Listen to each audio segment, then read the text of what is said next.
La 4G Batelma vous présente Ni Vavao.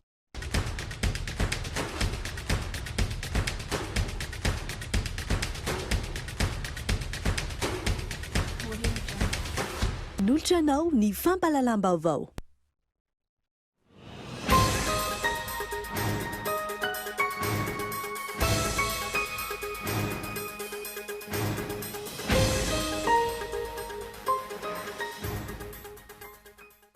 Vehivavy iray no endosany fahafatesana vokatry ny coronavirus raha ny fampitaom-baovao koa avy amin'ny CCO Covid-19 ivato androany. 2020 kosa ireo tranga vaovao ary 13 no sitrana. Nigadona teny ivato androany ireo fitaovana nafarana ampiasaina amin'ny ozinina mpamokatra fanafody.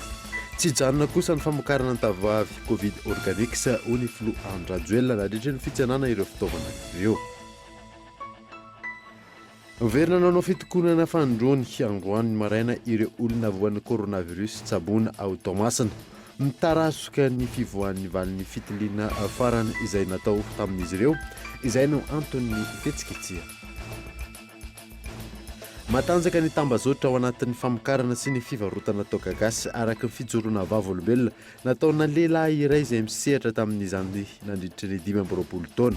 Efa ela no ny andrasana ny ampanarahana ity sehatra ity raha ny fanazavana. Eo amin'ny maresaka iraisam-pirenena, maheriny roa hetsy ireo tranga voamarina fa mitondra ny Covid-19 aty Afrika ary manodidina ny 7,000 ireo maty. Izay ny antotanisa izay navoaka ny Centre Africain de Prévention et de Contrôle des Maladies. Afrika Atsimo sy Egypte no firenena voaindrindra. Ny adidin'ireo vetra.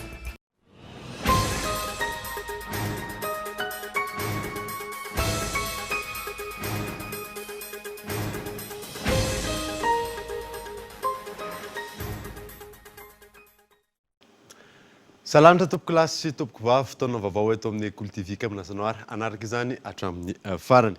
Nanomboantsika ny vaovao vehivavy iray no endosany fahafatesana vokatry ny valinaretina coronavirus raha ny fampitam-baovao avy amin'ny CCO Covid-19 ivato tamin'ity androany ity. 20 ireo tranga vaovao ary 13 ireo sitrana sy soamantsara. Tinara tsy mandresy. Miampiray indray ireo namony ainy vokatry ny valanaretina coronavirus teto Madagasikara. Efa nisy arety mitaiza ity farany raha ny fanazavana. Nanambara ihany koa ny mpitondra teny ny fitoeram-pibaikona momba ny Covid-19 ivato, ny profesora Volontina Anta, fa misy tranga 20 vaovao vao marina fa coronavirus eto amin'ny firenena. 13 ireo sitrana soamantsara ary ny tombo iray ireo marary ahitana soritra aretina ahina na forme grave. Dia nisy olona iraindray nodomandry lavon'ity valanaretina Covid-19 ity vehivavy raika ambin'ny 20 taona diabetika izy io no tsaboina teny amin'ny hopitaly CHU Andotapenaka.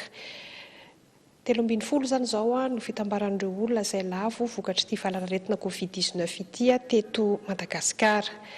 Ny toan'ny fanomezana ny taremarika dia nisy 20 indray ireo tranga vaovao izany hoe ireo olona vaovao indray no tiliana ka nahitana ny tsimikaretina coronavirus ary 13 no sitrana. Ny forme grave dia ny ampy anankiray. Mitsinjara toy izao ireo salanisa vaovao nampitainy fitoeram-pibaikona momba ny Covid-19 ireo.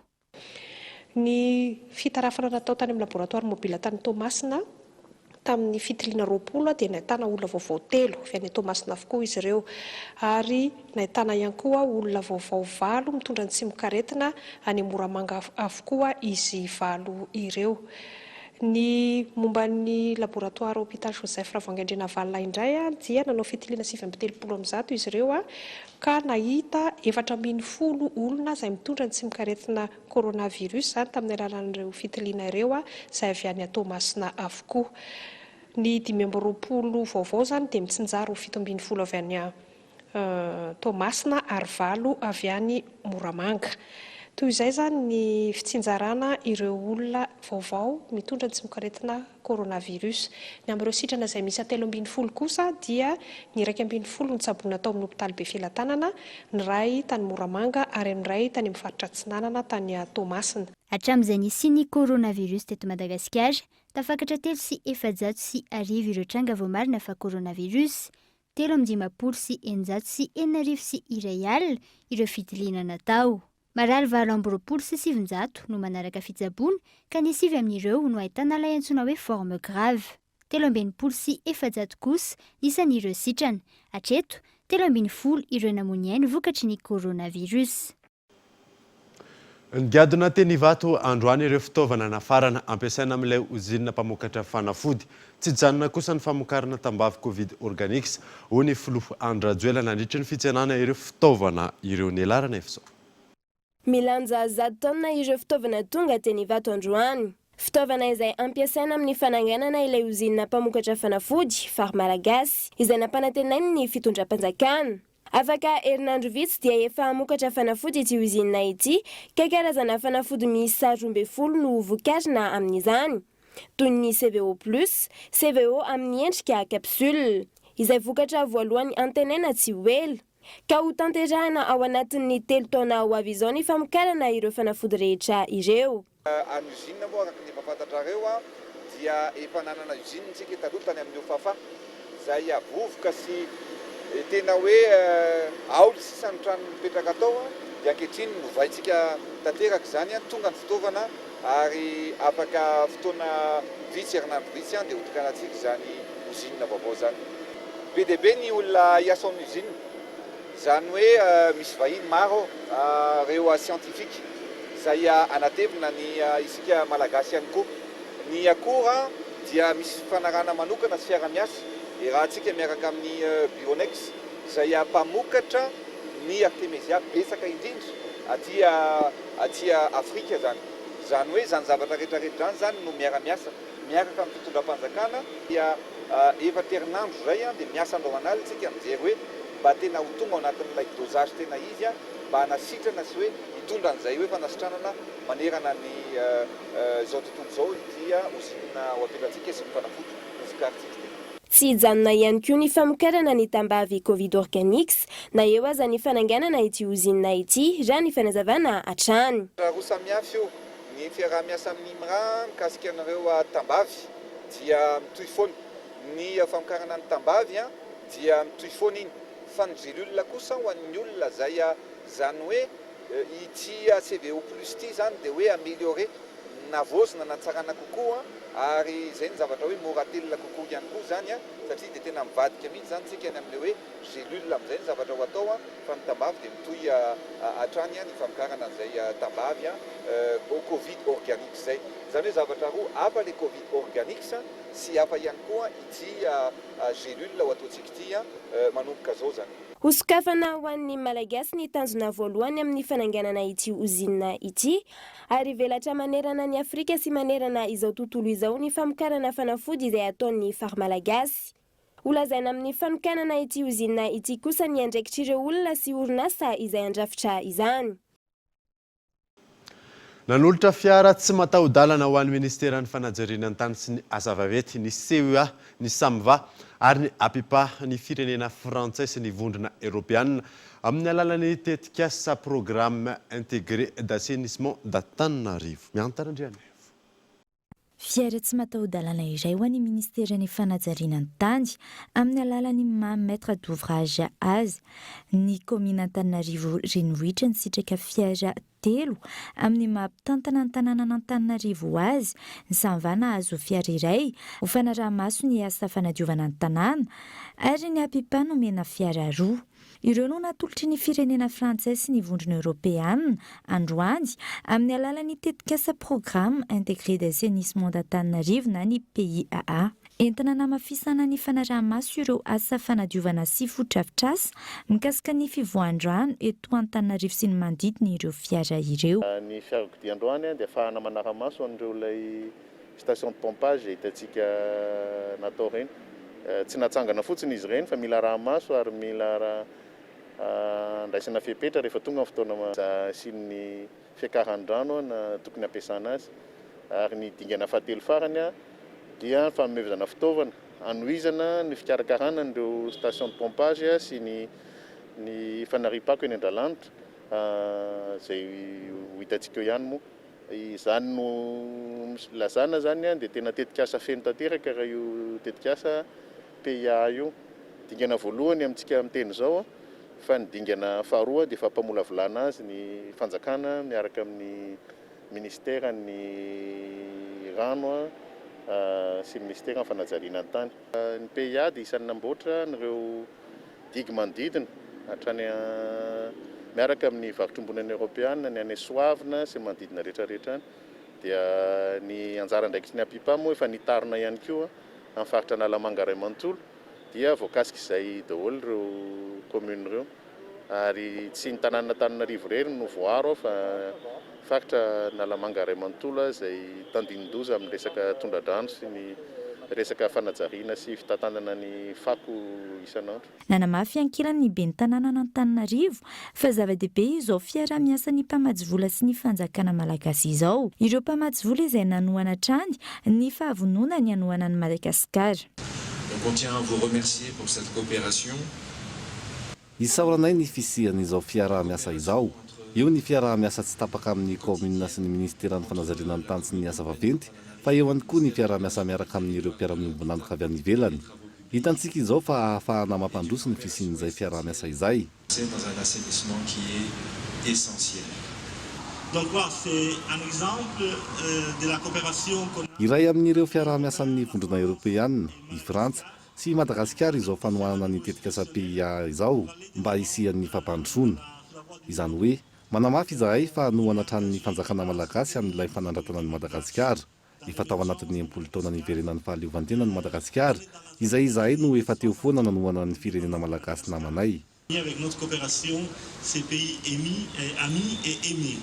Tsahivina mamatsy vola amin'ny tetika PIA ny projet intégré d'assainissement d'Antananarivo sy Lalakely 3 amin'ny alalan'ny AFD na ny Agence Française de Développement ny firenena frantsay.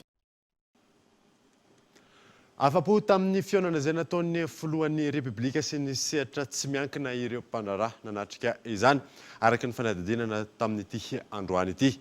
Teboka telo lehibe ny vahaolana voaresaka nandritra izay miantarandriana. Dingana voalohany amin'ny fanarenana ny toe-karena ny fionan'ny filohan'ny Repoblika sy ny sehatra tsy miankina hijerena vahaolana manoloana ny krizy nateraky ny Covid-19. Raha ny fanazavan'ity mpandrarana natrika izany ity, miompana amin'ny teboka maromaro fepetra ho raisiny io, entina narenana ny toe-karena sy ho fanohanana azy ireo. Sehatra maro samihafa, izay ilay hoe multisectoriel, ahafahana manarina ny firenena. Ao anatin'izany ny indostria, ao anatin'izany ny fambolena sy ny fiompiana, ary ny joro. Ao anatin'izany ihany koa ny sehatry ny fizahantany. Ary ao anatin'ny hoe anampian'ny fanjakana voalohany aloha dia ny fanamorana ny fandoavan-ketra sy ny fahavesatry ny hetra alohan'ny sehatra tsy miankina. Ao ihany koa ny fanampiana mikasika indrindraindrindra ny fanamorana ny fahazahoana misabotra vola dia ny garantie, fonds de garantie, ahafahany sehatra tsy miankina miroso zany a ampisamboram-bola manamora an'izay, ary indrindraindrindra ny fanalefahana ny tahany zana-bola na ny taux d'intérêt zany. Etsakilany, nanamafy ihany koa fa isan'ny sehatra tokony hotohanana ny sehatry ny fambolena sy ny famokarana. Eto Madagasikara izay ny 700 mpamboly sy mpiompy avokoa. Tokony ho jerena koa ny sehatra tsy dia nisy ny fetraikan'ny krizy ara-pahasalamana le Covid-19 dia ny fambolena indrindraindrindra. Ary raha tsy miroborobo ny fambolena tsy afatsika hanao indostria satria ny akora azo amin'ny fambolena no ahodina anaovana indostria. Raha ohatra zany ny fanjakana manosika ny te amin'ny fambolena indrindra ny fizarana ny zezika, fizarana ny masomboly, za samy laza aminareo fa tafavoaka Madagasikara. taoriny fifanankalozan-kevitra ny totosain'ny mpitondra fanjakana sy ny sehatra tsy miankina iny nambaran'izy ireo fa andrasana ny fampiarana ireo vahaolana naroso ireo tsy aivina vinavinain'ireo mpandraraha fa afaka enina ka hatramin'ny 12 volana eo vao miverina amin'ny laony ny fandrarana eto Madagasikara. Mitovy leta amin'ny fitsaboana ireo olon-tsotra voan'ny coronavirus ny fitsaboana omenan'ireo voafonja mitondra ny tsimokaretina any Toamasina. Misy ny fepetra manokana andraisana isoroana ny fiparitahan'ny valinaretina ary efa nandefa iraka any an-toerana ny ministeran'ny fitsarana. Tinara tsy mandresy. Aray masokaiky ny fahasalaman'ireo voafonja marary ny coronavirus any Toamasina amin'izao fotoana izao. Atokamonina izy ireo mba tsy hifindra amin'ireo voafonja hafa ny tsimokaretina.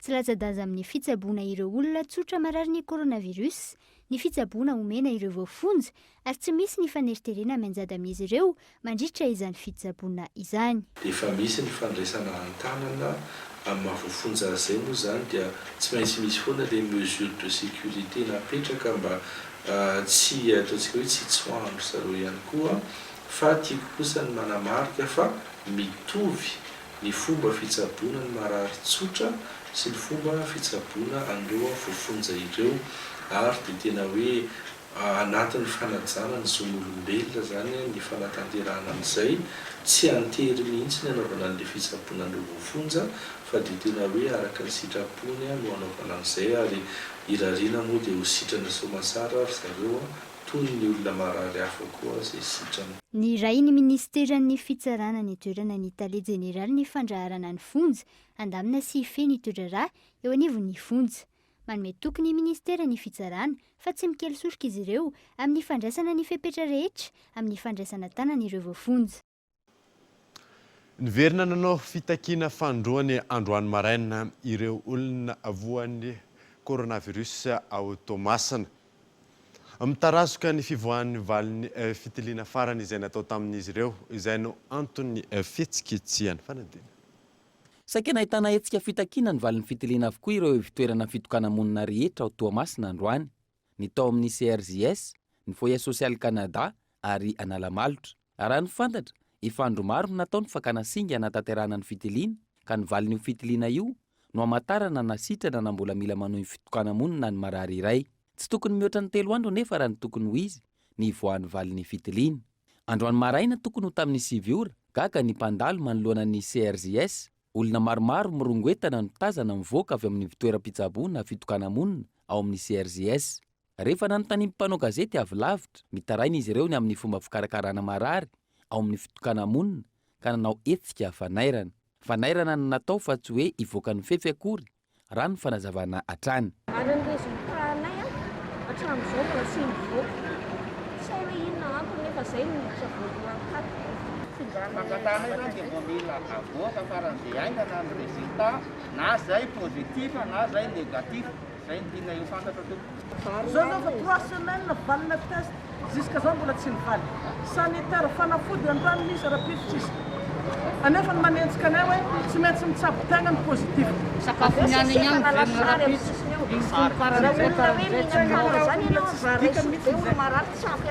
Inona ny sakafonareo dia inona ny laoka?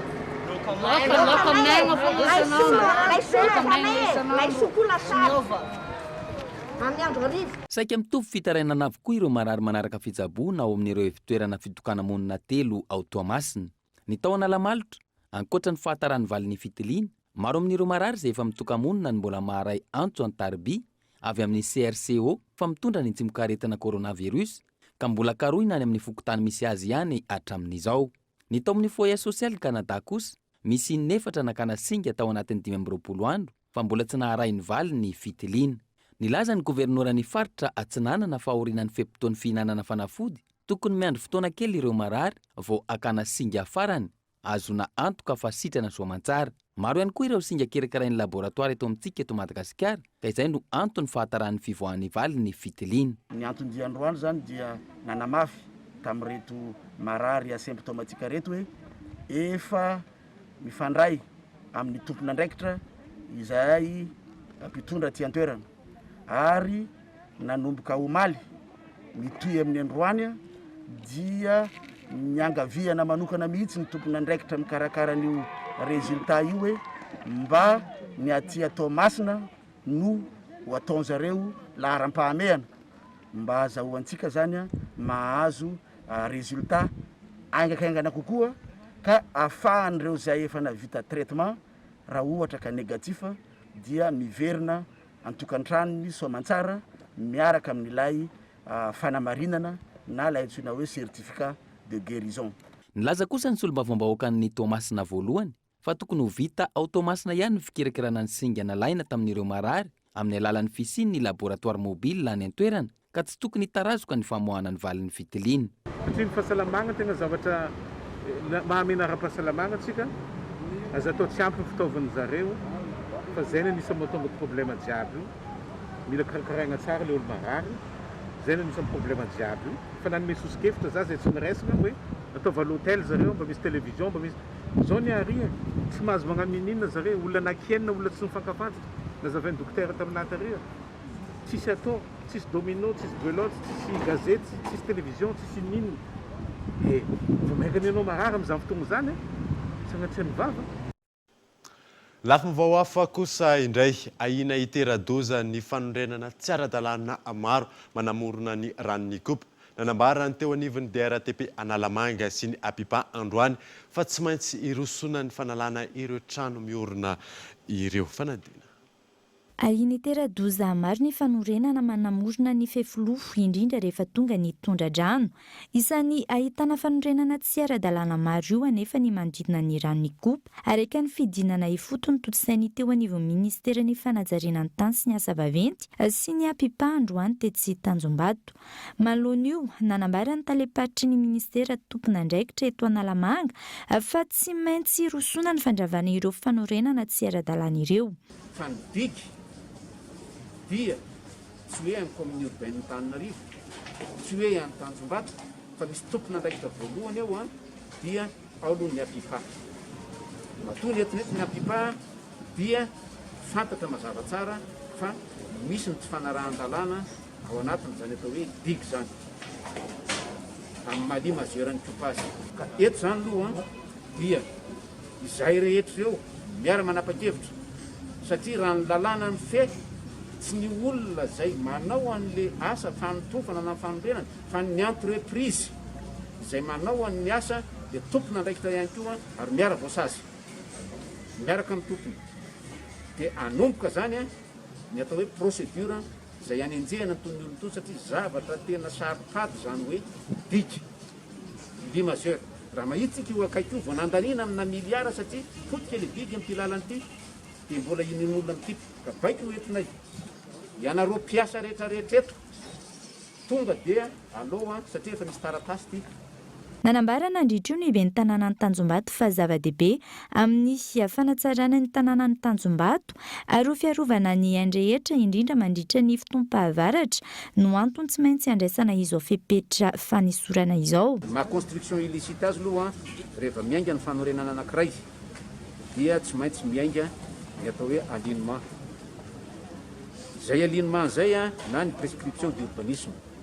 Zay zavatra zay dia tsy maintsy mandalo amin'ny aménagement du territoire, tsy maintsy mijery zany ny techniciennao hoe voalohany indrindra manaraka ny fepetra takin'ny resaka alignement ve raha ohatra izy eo ambony digue dia tsy azo anorenana amina pied du talus zany 10 mètres mitovy amin'ny lalana ihany.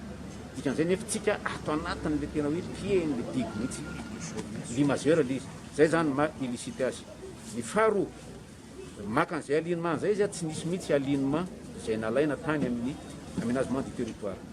Rehefa mamoaka an'izay alignement zay zany dia mandeha any amin'ny commune dia ny commune no mikarakara ny atao hoe permis.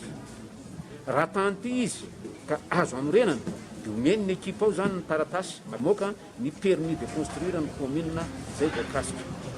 Raha tanty izy ka voalaza ao fa hoe inconstructible dia mijanona teo ny raha tsy afaka manotsony ny olona hoe angataka permis de construire. Miara-miasa amin'izao fampanaran-dalàna izao ny commune Tanjombato, commune Antananarivo renivohitra, ministeran'ny fanajariana ny tany sy ny asa vaventy ary ny Apipa.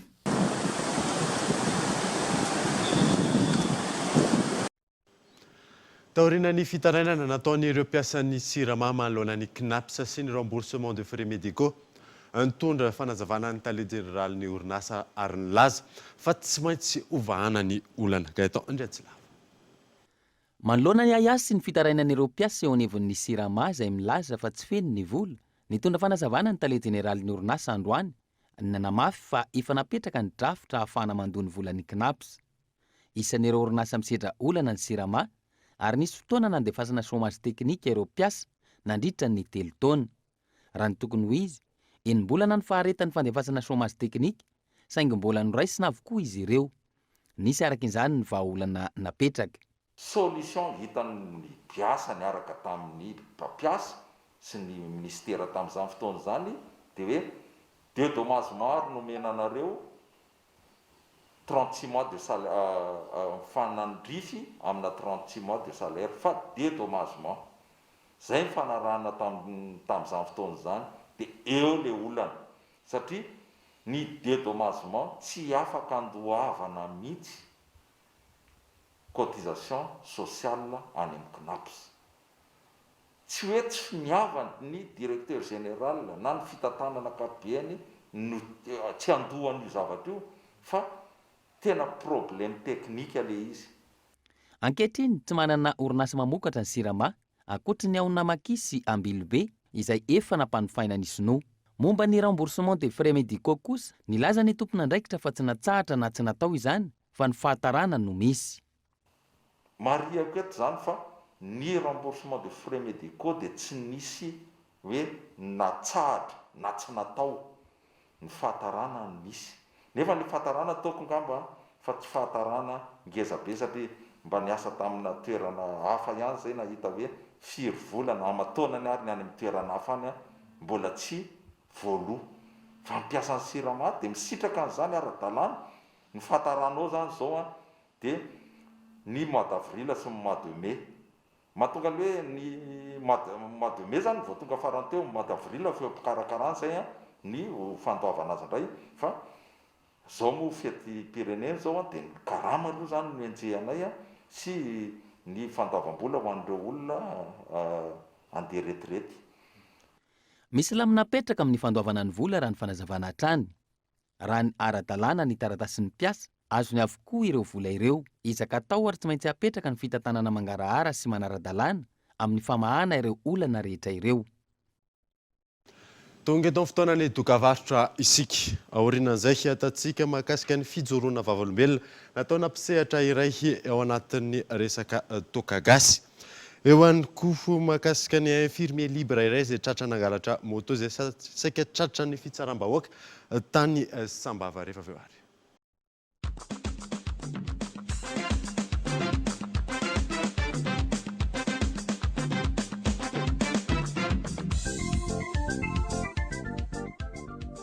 Siro vaovao, masky épicé.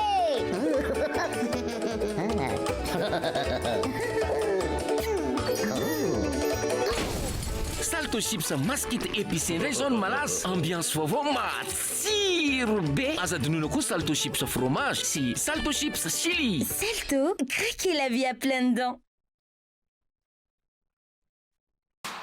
Ris, danse, lis, fais du sport, éclate-toi et reste connecté avec tes proches. À chaque achat d'un Telma Net One More, Telma t'offre 1 giga en plus, disponible sur le meilleur réseau 4G 4G+. Si tu achètes ton offre via Mvool, tu gagnes encore 50% de bonus en plus sur ton offre Telma Net, mais aussi sur le bonus 4G. Tape vite le dièse 111 étoiles 1 dièse et profite du meilleur de l'internet avec Telma.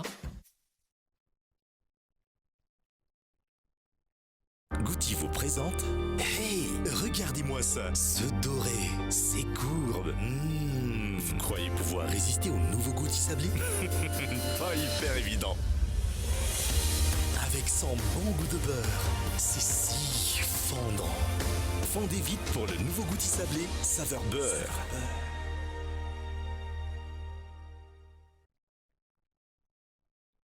Allô, Atika. Fais-toi camarade. Ah ouais. Oui. Ah ouais.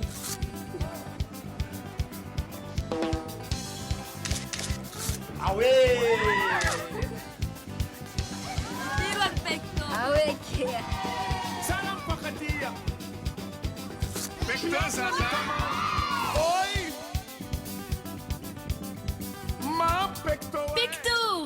fana ny tontolo andronao aoe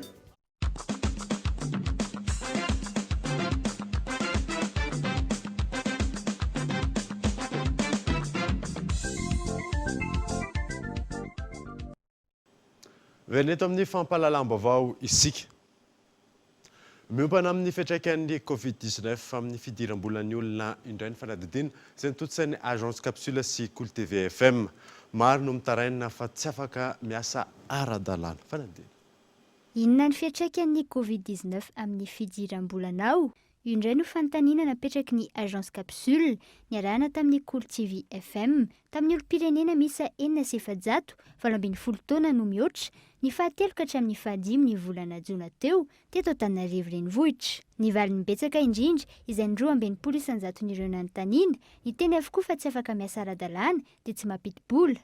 3,100 laza fa lasa tsy nisy tahiry intsony.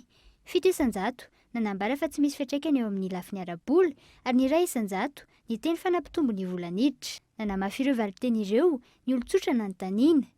Ny ena any amin'ny apaefa ny volaniditra taloha mihitsy ny vola miditra amin'izao fotoana izao.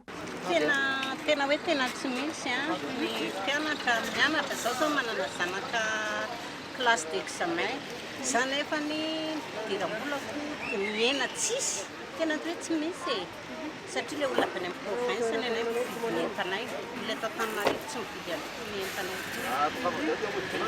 tena miena tena zara raha mahita ho arata karaha ndraindray tsy mahita raha ohatra mivarotra zao teo aloha mba mahazo eo amin'ny 200 000 150 000 zao zay mivarotra 30 000 25 000 satria zanakay zany mihinana takatsinay Sahirana mihitsy midiram-bola hatramin'izay misy valan'aretina toera misy efa fotoana angamba mety kely dia izany aloha nahazo aminy hoe 10 000 alina na 2 alina ohatr'izany nefa zao zara fa mahita 3 arivo na 2 arivo zay amin'izao.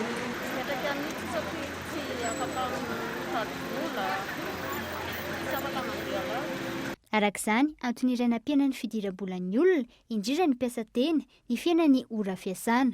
Zara raha mahita sakafo hoan'ny isan'andro izy ireo. Matanjaka ny tambazotra ao anatin'ny famokarana sy ny fivarotana toaka gasy araka ny fijoroana vavolombelona nataona lehilahy iray izay nisehatra tao anatin'izany nandritra ny 20 taona. Ionona saina. Lehilahy iray izay nisehatra tamin'ny fakana toaka gasy tany am-potony ary nitsinjara izany teto Antananarivo nanomboka ny taona 1979 hatramin'ny taona 1992 no nanaiky hijoro vavolombelona niresaka tamin'ny mpanao gazety androany. Ity sehatra ity izay mahavelona ary maro no efa natsangan-javatra tamin'izany hatr'izay raha ny fanazavany. Misy ny foibe famokarana izany any amin'ny faritra atsinanan'i Madagasikara izay atao ora 7 raha fiara tsy mataho-dalana ary mpamily efa zadalana no mitondra azy. 3 andro mandroso sy 3 andro miverina kosa raha dia tongotra miala eto Antananarivo. Izany hoe herinandro no lany amin'ny fakana ny toaka gasy any am-potony. Noho ny fahasarotan'ny lalana, iray bidon ihany no zakan'ny olona iray amin'izay ity tongotra izay. Lalana izay ratsy ary tsy nisy fanamboarana tao anatin'izay 20 taona niseharany tamin'ny fivarotana toaka gasy izay. Dia efa misy olona zany apetraka any efa misy olona mampiakatra le entana satria le toerana tena antsana be tsy tonga na tomobile. Na zany toerana zany 22 litres zany faran'le bidon mavomavo reny mantsy rehefa mibotsina masaka 22 fa 20 litres reny.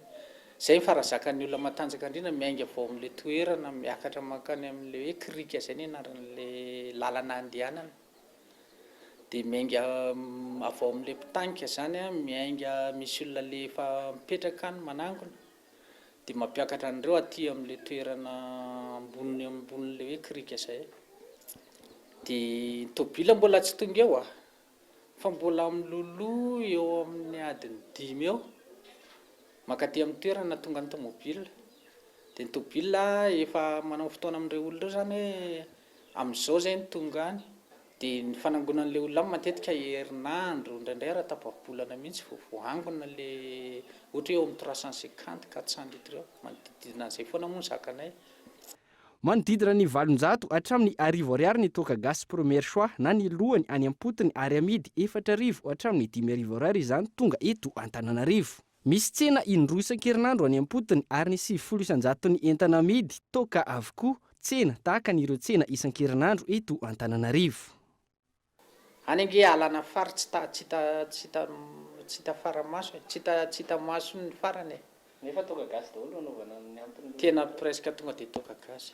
Matoa ny olona any mijanona tsy manao toka dia mampiakatra vary lefa fararana iny na ao anatina fanetsana zay.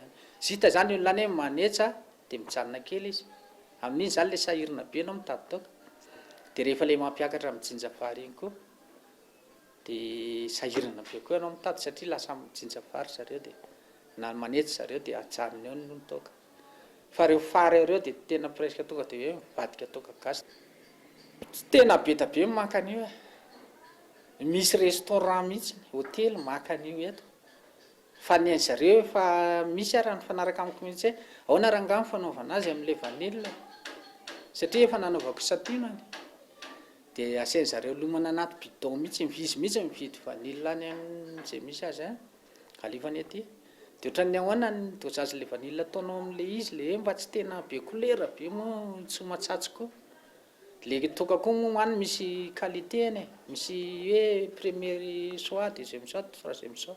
Tokony hoentitra ny fitondram-panjakana amin'ny fanaraha-maso sy ny fampiarana ireo fepetra ara-pahasalamana raha ny fanazavany raha lanin'ireo antenimera rotota ity volavolan-dalàna momba ny famokarana sy ny fivarotana toka gasy ity.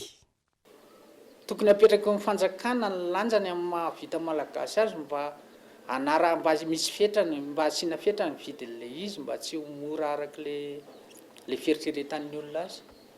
Fa ny toka gasy tompoko za samy mijoro vavomila fa ny toka gasy tsy makarary aloha voalohany indrindra. Ary faharoa manaraka an'izay za aloha dia mankasitraka ny antenimieram-pirenena nanao lalàna hampalalaka an'izy io. Izay teneniko voalohany indrindra mba asandratra ny vita malagasy. Faharoa manaraka an'izay mangataka ny tompona andraikitra na ny atao hoe ny antenimieram-pirenena ihany. Tsy hoe alalàna io dia izay teanao dia anao daholo dia atao gabraraka be. Fa mba hampanarahana normal izy, hampanarahana fiainatra.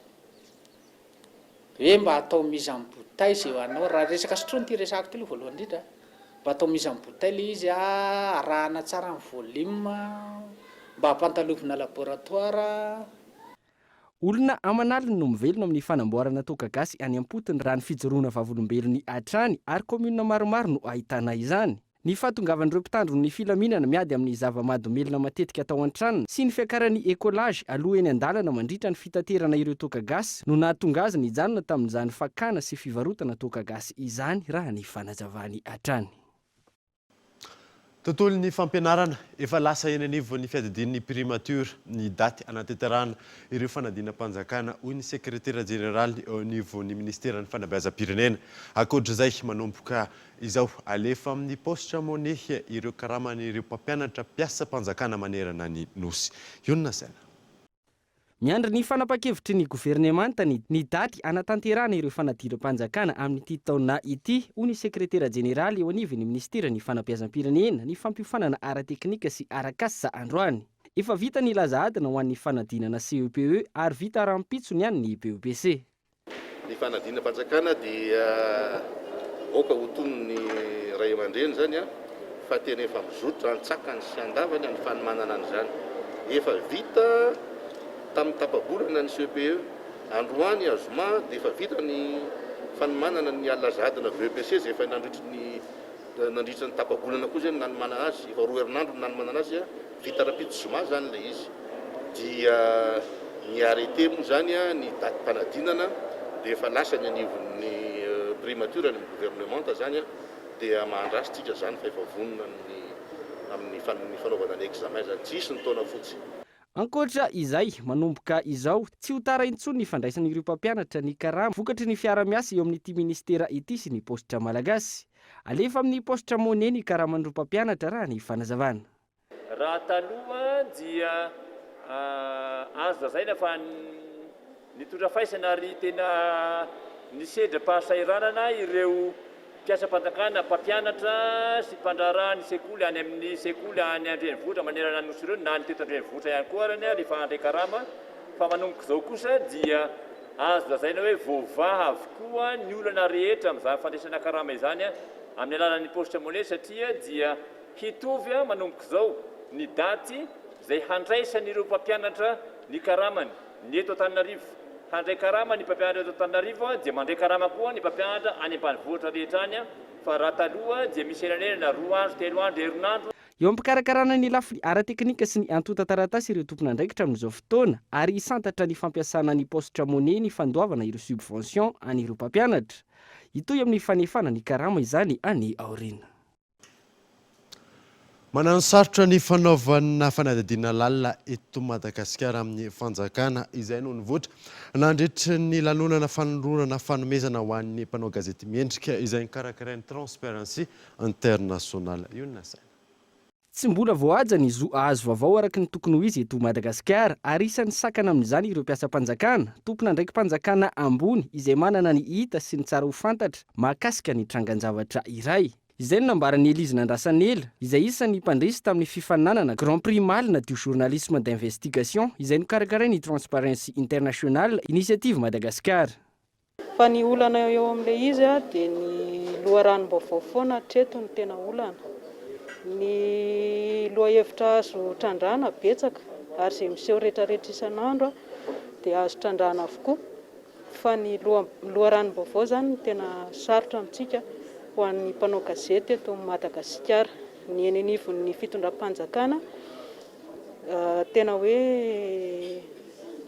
amin'izao fotoana krizy izao zany ny tena marina matahotra ny tompon'andraikim-panjakana hiteny ary mietehatra an'izay tompon'andraikitra faratampony foana ny eny anivon'ny fitondram-panjakana.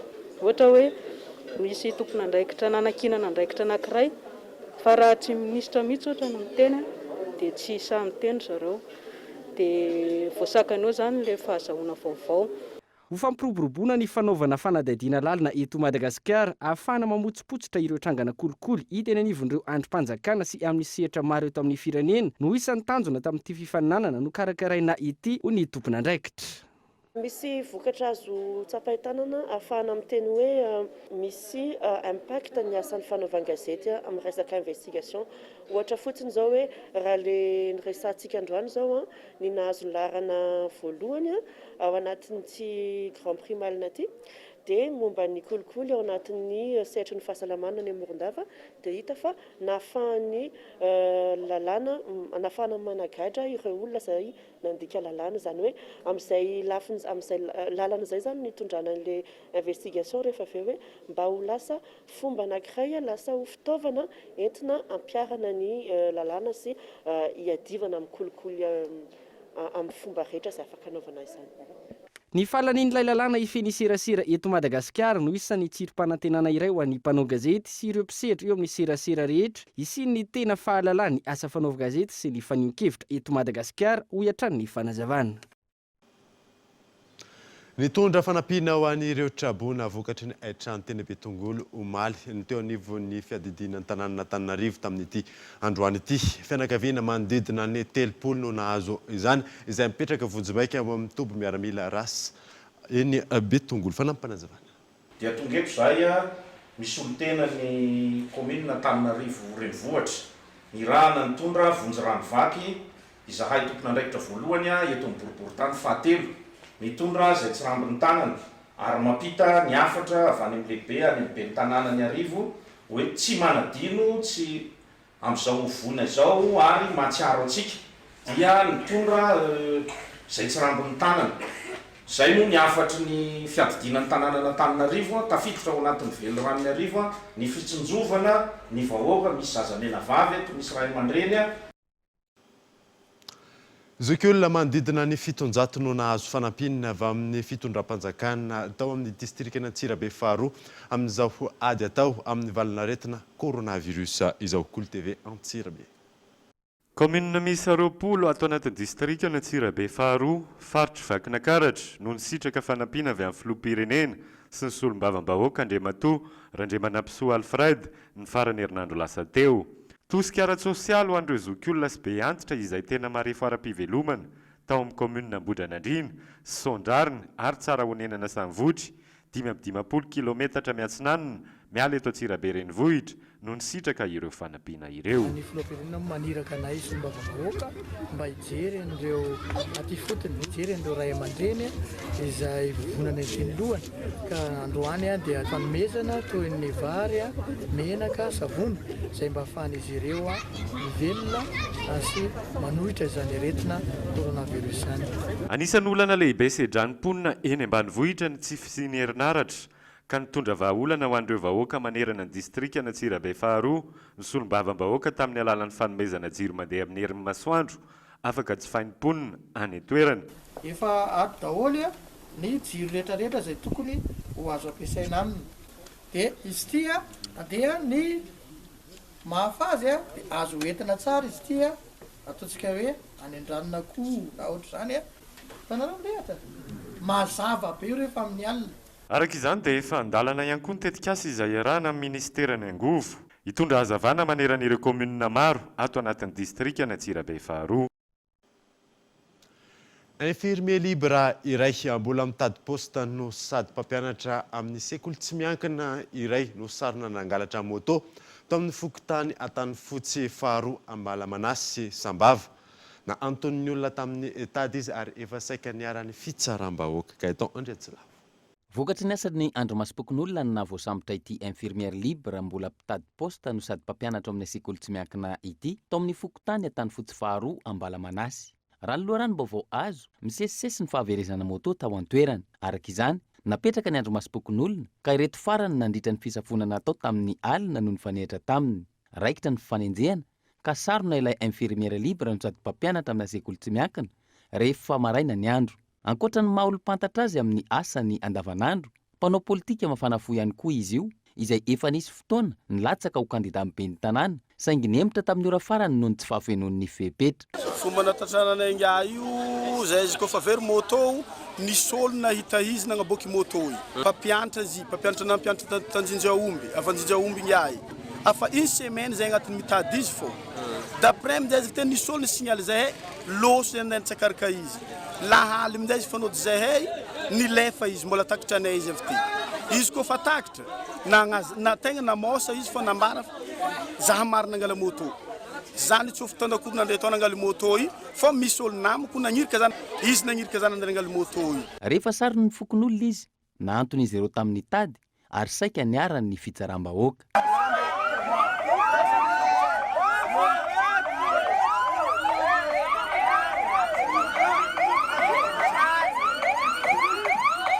Tokony isy ny fanaovana kolikoly ka amela-tsotra izao tranga izao, hoy ny filohan'ny Andro Masipokin'olona. Antony, manana tambazotra matanjaka ireo mpangalatra moto ao an-toerana. Ny atetan'ny Andro Masipokin'olona zay mba mangataka, mba tsy ataon'ny mpitandro filaminana kolikoly eky raha ty. Izy koa fa hitany andre avy atera amin'ny tany fagnaterana azy Ambatoratsy agny.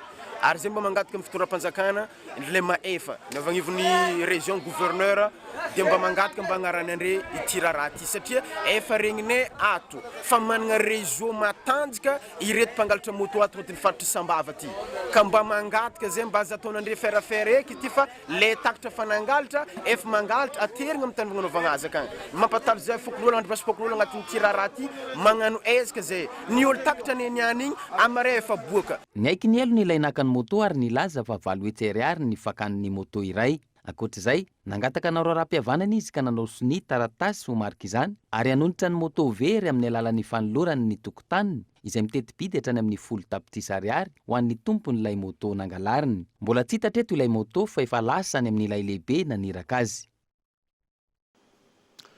Maresaka iraisam-pirenena maheriny 2 hetsy ireo tranga voamarina fa mitondra ny Covid-19 aty Afrika ary manodidina ny 7,000 ireo maty amin'izany. Izay ny antotanisa izay navoaka ny Centre africain de prévention et de contrôle des maladies. Fanadina. I Afrika Atsimo no ahitana ny trangana Covid-19 betsaka indrindra eto Afrika amin'izao. Raha toa ka miditra amin'ny hiver austral ny any an-toerana, ny tombo avo roeny ny tranga voamarina tao anatin'ny 2 herinandro. Miisa 47 alina izany hatramin'ny androany. Isan'ny napetraka ho vahaolana vonjy maika nefa sy ny fiarandalam-by ahitana fitiliana maro. Ireo faritra lavitry ny renivohitra no kendren'izy ireo amin'ny fizahana fahasalamana amin'ny alalan'ireo fiarandalam-by ireo.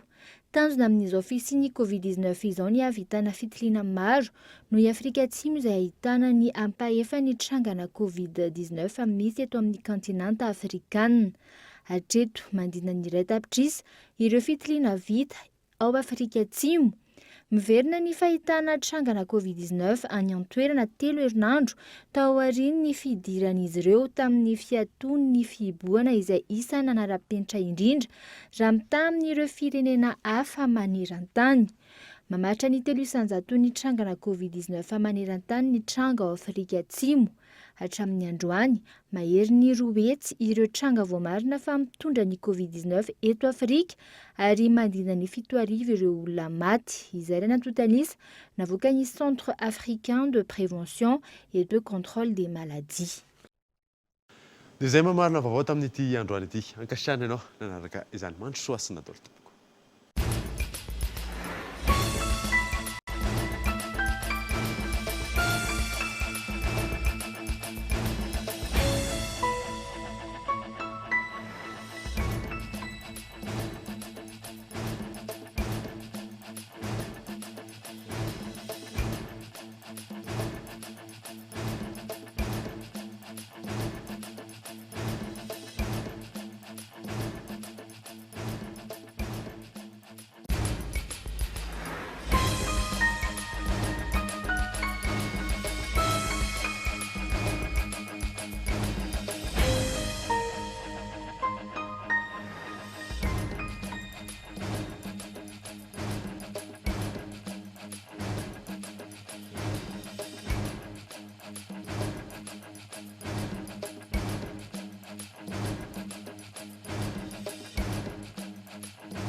Nanolotra anao teo ny fampalalam-baovao.